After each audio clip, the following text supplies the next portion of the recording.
Then we have Triple X, and I think this is an amazing movie. I really cannot believe, not more is talked about this movie. I mean, when it came out, people liked it, but then from out of nowhere, it's almost like put down almost. People say, "Oh, it's a bad movie. It's stupid." I really enjoyed this movie. I think one of the big reasons is well written.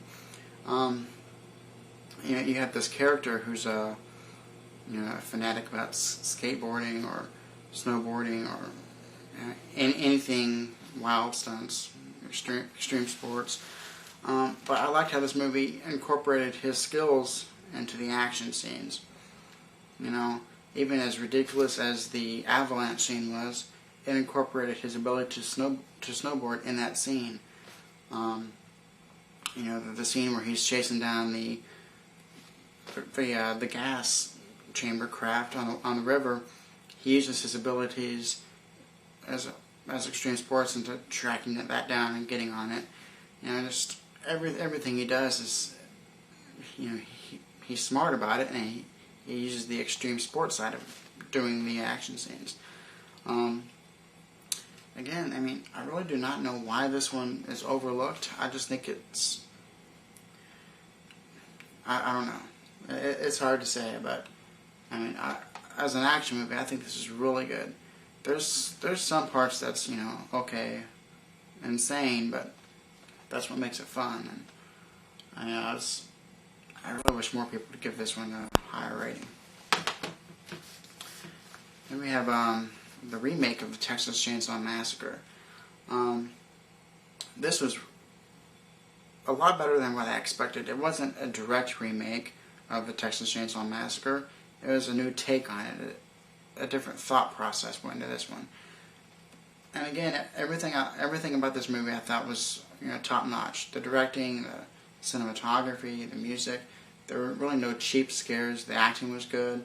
I mean, everything about this movie was really good. But the hard thing with remakes is pretty much all of them do not get a good review from hardly anybody, because nobody wants to say a remake is good because it might ruin their thoughts on the original. Now, the original is really good, but this one is, I consider this one a different movie. I mean, it's not trying to be better than the original, but it's just trying to be its own movie, and I think it should be, more praise than what it is. Then we have Taking Lives. Again, this one just kind of came and went in the theaters, and I don't know why. I really like it, and everybody I see it with likes it, so it's just kind of one of those things. For some reason, it just kind of gets pushed aside, so who knows.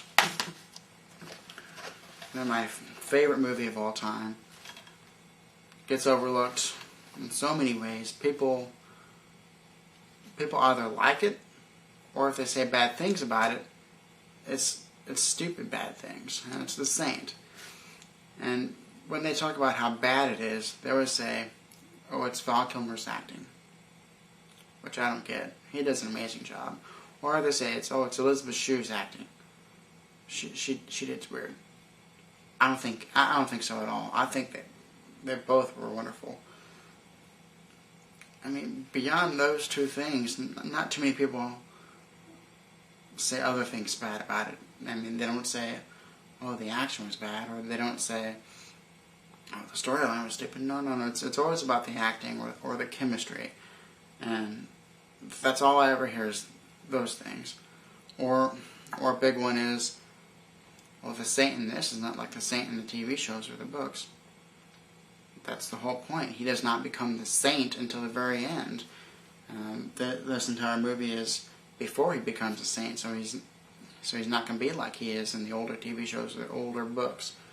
So I mean, this one definitely is one of the most underrated movies I've ever seen. Then another one is A Night at the Roxbury. Again, very underrated. Lots of people think it's stupid. I mean, this is one of the very few movies, though, that I can sit down and watch and laugh out loud when I'm by myself. Laugh even harder when I'm with people. People I know love it, but for some reason it just kind of gets shooed away. And the biggest reason, I would say, is because just critics really just put it down for whatever reason. But this one, very underrated, one of the most underrated comedies, I think. And we have Lord of War. This one, just another one that just kind of came and went, even though Nicolas Cage was in it. Just went and didn't hear much about it after it left the theaters. Again, I thought this was really well made. I mean, the storyline was excellent, acting, everything. Again, who knows? Then another remake. This one is another horror remake. That's House of Wax. There is a period, 2004, 2005, 2006, where it seemed to me like there's lots of remakes being made. Lots of remakes. The Texas Chainsaw Massacre was one of them. This one, I mean, a whole bunch. I think this is one of the better ones. It's not quite as good as the Texas Chainsaw Massacre. Two different types of movies, though. But this is just one of them. And I really like this one. I mean, the everything was in, and it was just done well enough. I mean, people talk about, what's her name, Paris Hilton being in this. I thought she did a good job. She didn't try to overshadow anybody she was with. Alicia Cuthbert was really good in it. I think she's a very underrated actress. Can't believe she's not in more things. But again, this one just kind of got overlooked. I think the biggest reason people thought it was, it's just another remake. They're not going to go see this or something like that. But this one definitely very good. And I'm not sure how much this one is underrated. I just think it is because not many people really talked about it.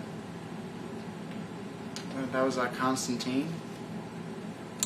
Again, I mean, I really enjoyed this. And of course, the biggest thing is always, it's not about, the storyline was bad. It's always about, Keanu Reeves wouldn't acting. I like the way he acts. His personality on screen is different than anyone I've ever seen, and he can carry this movie. He carries lots of movies. People pay money to see him. For just some reason, I don't know why, but this one just kind of got overlooked. Even though I think there's lots of great undertones and great things you learn from watching this. And another one is The Beach. I'm not sure exactly why this one really didn't jump up there and get everybody's attention. This is DiCaprio's first movie right after Titanic, so I'm not sure how much it made at the box office, but I'm surprised it wasn't talked about more. But I really like this because there's lots of things you can learn. It's a movie about finding yourself, and people never really got that, I don't think. They just saw it as, it's a movie with Leonardo DiCaprio, he's running out on the beach or something like that. But I mean, if you take a look at the messages about finding yourself, it's a really good movie. And the last one for part one is Bad Boys 2.